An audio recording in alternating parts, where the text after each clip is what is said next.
really content management involves managing people. The analogy is a large project. It's like flying a 747. You're more or less in the cockpit.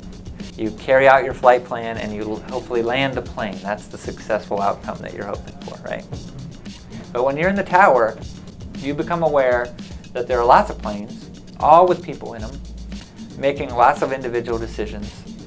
And at first it looks like chaos. But then if you watch long enough, you start to see patterns.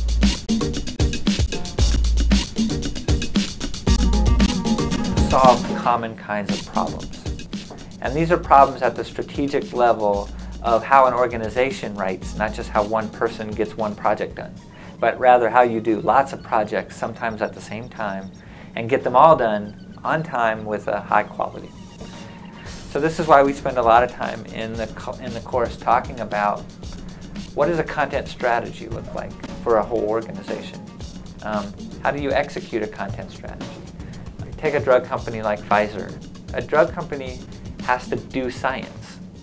Writers inside organizations that do writing are in charge of making sure the organization writes well. So everyone has to be on board in a company that needs to do good science with doing good science. And not every company has to do science, but guess what? Every company has to write well.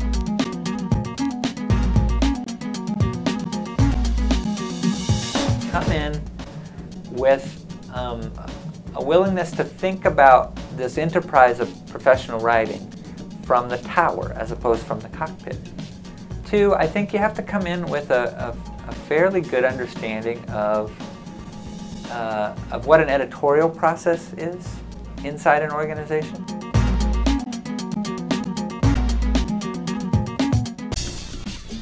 Being a good writer will get you through the first year, year and a half of your career.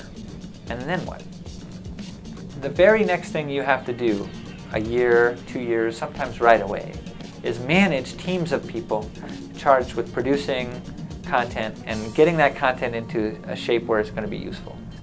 It serves them by giving them some leadership potential, by helping them to imagine how they become a leader in the organization that eventually employs them.